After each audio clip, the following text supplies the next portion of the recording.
on Ag is brought to you by Terry County Tractor. Hey, welcome back. Despite the current moisture our area is getting, ranchers are still trying to recover from the most recent drought.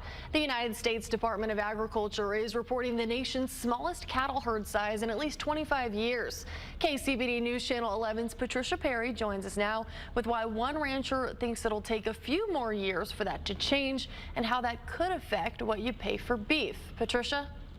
Brittany, the most recent report shows as of January 1st, there were 87.2 million head of cattle and calves on U.S. farms. So throughout 2023, the nation's cow herd size dropped 2%. Wesley Welch with Spade Ranches says we have the years-long drought to thank for that.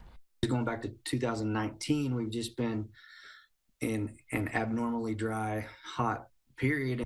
The CEO of Spade Ranches explains when it's dry, the grass can't grow, and ranchers are forced to sell some of their herd.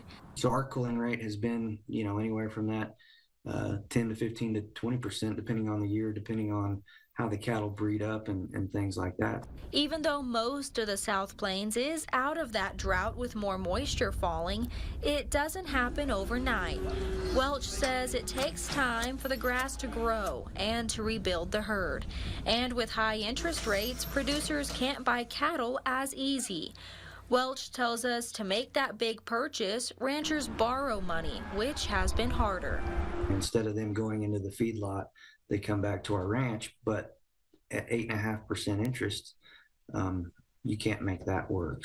It is looking up for producers, but Welch says as they start to retain more cattle to build back up, the U.S. beef supply will continue to decline. The beef supply is going to shrink even more because those heifers that typically go to slaughter and end up in the grocery store are going to be kept back and put back into the factory, so to speak.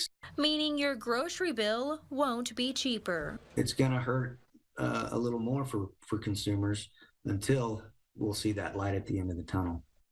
Welch believes it could be another 3 years until the nation's cattle inventory starts to build back up. That's if we continue to see moisture to help that grass grow. If it stops, then it could be longer than that.